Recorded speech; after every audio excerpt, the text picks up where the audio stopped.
What's up, everybody? My name is Cody and I am the host of The Buzz with the Fuzz. It's Apple Valley's Police Department podcast. We're going to do some fun stuff with this thing. We're going to do chatting with the chief. We're going to do some Q&As.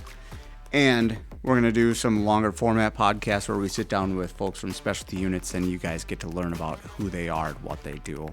I got my start in journalism back in 2002 as a combat correspondent in the United States Marine Corps. Really excited to be the host of this podcast here with the police department, and I'm really looking forward to bringing you some new fun facts and information that you might not know about Apple Valley's police department. So stick around, buckle up, and let's have some fun.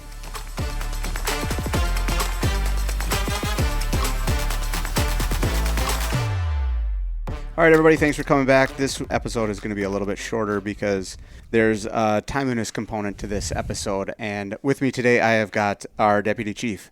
Greg, would you introduce yourself, please?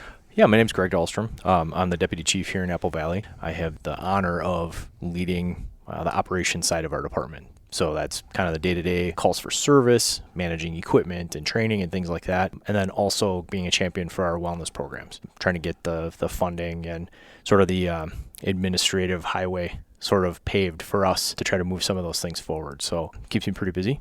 I write a lot of emails. And I work on a few spreadsheets here and there, but it's certainly police work in a different way than I thought I'd ever be doing it. But it also gives me the really cool opportunity to go outside of the department and try to participate and influence, other things like being a part of boards, going to conferences, teaching, speaking, that kind of stuff. So I'm really lucky. It's not police work like it used to be, driving a squad. Yeah. It's not pushing a squad car and really having to pay attention to the radio. It's a different side of it, but it's a very important side of police work. Yeah, the administrative side, it is not glamorous, but it is a lot of fun in that now kind of what fills my cup is seeing the good work that all of you do, and trying to provide the stuff that you all need to just go out and do it, because it's a tough job, It's important to have that administrative backing too, Absolutely. So... Yeah, which is why we're here today. We're talking about Police Week. Our city council. Yeah, last Thursday. Thursday. They made the proclamation. Can you talk about that? They did. Actually, that's unique in our city. This is the first time they've ever done it. It was our chief's idea with what happened in Burnsville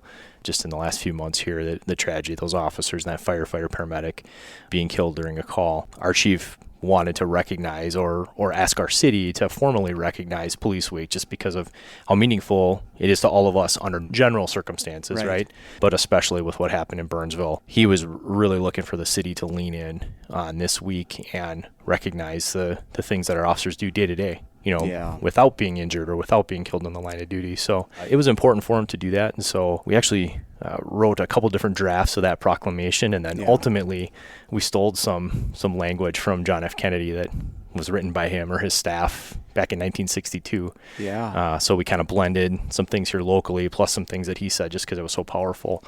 Congress authorized him to make that initial Police Week and Peace Officers Memorial Day back in 62, and so his staff and he proclaimed that just ahead of that time frame in the spring of 1962.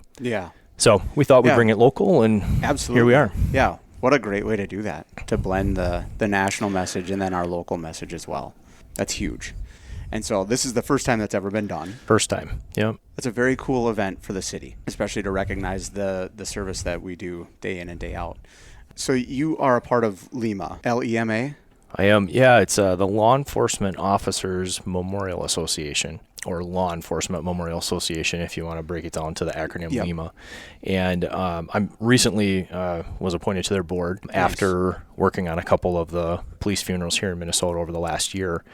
And it's an amazing organization. What I didn't know about their history is that they are the ones that fundraised and championed our law enforcement memorial in the state. If you don't know, that memorial was originally in the airport for years and years after it was first built. Yeah. Wow. Yeah, even the water feature, that whole piece of it was in the international airport.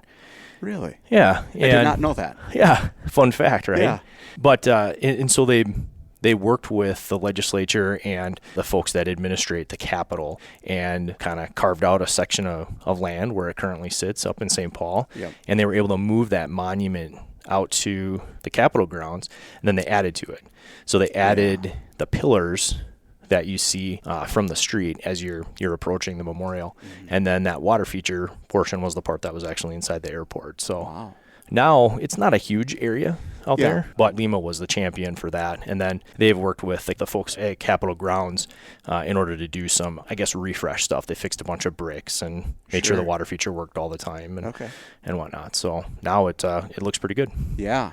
And so this week, there are officers out there standing guard.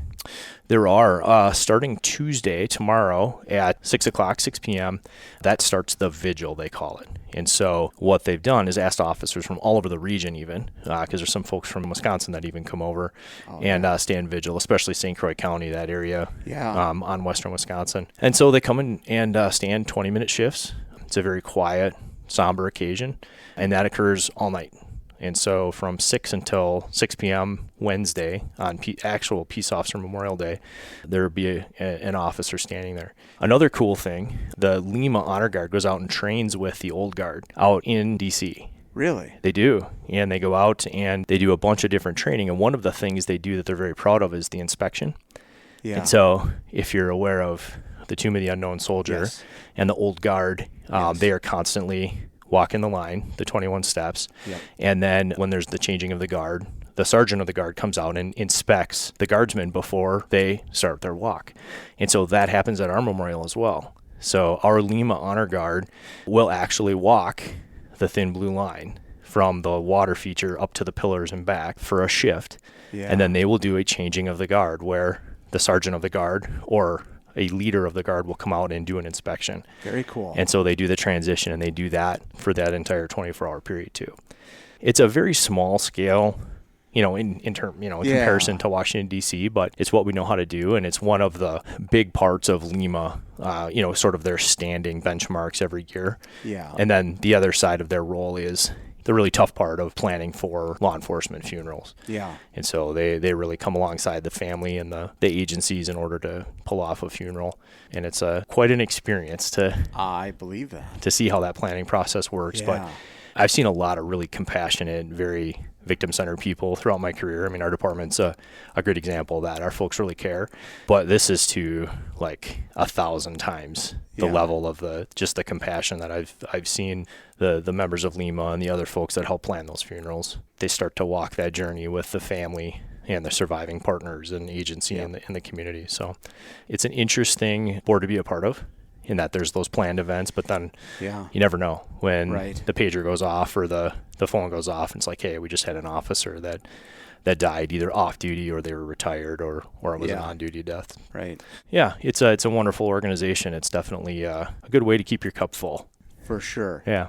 It's a great way to give back to the families. Yeah, it is. I mean, we've been very, very fortunate, and I personally have been very fortunate in my career, so it's quite an honor to be able to be involved in that. Yeah, very cool. Yeah. Along with Lima, there's also the bike ride for Police Week, right? Yeah. And you've done that a couple of times, correct? I have. Yeah. We had Tommy Booth when he was here. He retired a couple of years ago. He did the 1,000-mile ride or whatever. Yeah. Right? That's in a short period of time too. Yeah, it's 9 days. I mean, for that long ride. Yeah. The organization's Law Enforcement United. They're a 501c3. We have a state chapter here with a governing board and whatnot. But the great part is there's very little qualification to be a member, other than just enjoying the suck of getting on your bike for 100 miles a day. But the main rides about 250 miles over 3 days. And the long ride you're referring to is about 1,000 miles over 9 days. There's a day of rest in there when they link up with everybody else to actually get into D.C. But it's quite the experience of riding your bike over the George Washington Bridge from Virginia up into confines of Washington, D.C. Yeah. It's quite the thing. I bet. So that organization over the years, they've been around 15 years. They've donated several $1 million to Concerns of Police Survivors, Officer Down Memorial Page, and then they've got a couple other smaller foundations that they contribute to. So Law Enforcement United is a nonprofit. Yeah, it's a national nonprofit, so it's a 501c3 registered, Yeah, we have the state chapter. We do. Where can people find that? If you just we have a Facebook page, and if you just search for Law Enforcement United Team Minnesota, you can see the Facebook page, which is updated pretty frequently. Yeah. But National Law Enforcement United has a website. Okay. And you can go on there and see how to donate and kind of see what the mission is. But at the end of the day, the overall nonprofit, it's still all volunteer. There's no executive director, no paid positions. I mean, these folks are navigating through several $100,000 a year of operational expenses, but then also the donations. So It's a pretty cool thing in just the way that they've decided to manage it. So is Lima a nonprofit organization? Is that something that people can donate to or be involved with a little bit in terms of supporting? Yeah, that's a great question. The answer is yes. And you do not have to be a cop to join Lima and actually be a Lima member. We have several non-law enforcement board members, members of the community and the business community, things like that. But you can donate. Just go to it's mnlima.org, I believe is the website, or if you just search Minnesota Law Enforcement Memorial Association, there is a donate here. And then by donating, you become a member of Lima, and you can actually attend the annual meeting and vote if you choose to do it. Yeah, very cool. So one of the other cool things to support Lima is the license plates. The 100 Club? No, two separate things. So the Minnesota 100 Club is a first responder organization. Lima, I think you might have those plates on your squad. The law enforcement support. Yeah, plates. the law enforcement support plates. Those are actually, Lima gets the $35 extra every time you buy a set of those plates and put them on your car. Really? That's one of the largest fundraisers. Yeah, they're just shy of like $400K since that came to be. And there was a pretty significant legislative process to get that plate approved. You can get those law enforcement support plates. They support the organization Lima. When I see people driving around with those plates, it actually means a little bit more having that information. So, very cool. Anything else you wanna add to Police Week, or anything about Lima that we haven't talked about that you think is important for folks to know?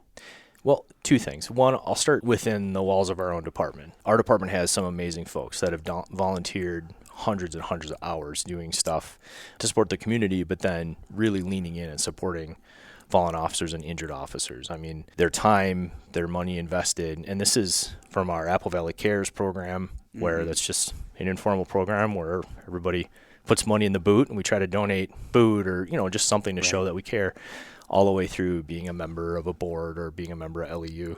It's incredible to be a leader in a department where people have that service mindset, where they just want to take care of a group, and especially over the last few years, like, who's going to take care of us but ourselves, Right. And I think it's important that we continue to focus on that.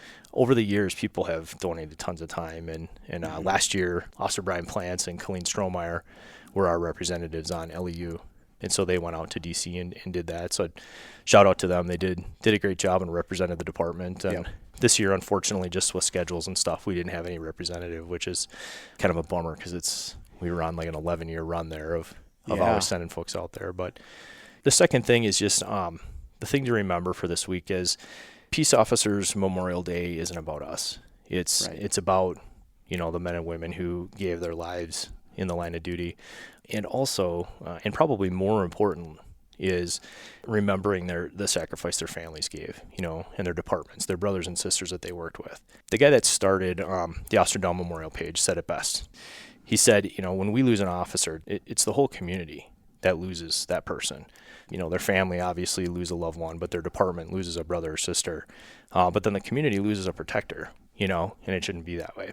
So I think it's important for us to remember that's the focus of the week. Yeah, I think that's a great point. Thank you. You're welcome. Thank you for coming on here today. Yeah, thanks for having me. I appreciate it. Absolutely. Again, I will just say, if you see us out, please stop us, say hi. Especially this week, we're always ready to engage with the community in a positive way. So yeah, absolutely. All right. Well, until next time. Thanks, Greg. Thanks, Cody. Appreciate it. Yeah.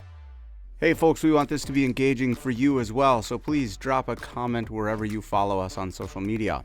Don't forget to like, subscribe, and share to this podcast. Tell your friends, tell your family. We'd like to get this out to as many people as possible. We want people to know who the police officers of Apple Valley are. If you have questions or comments, something you'd like to hear about, reach out to us. Let us know. We'd love to hear from you. We'd love to address some of those topics that you guys have questions about as well. We look forward to having you back next time.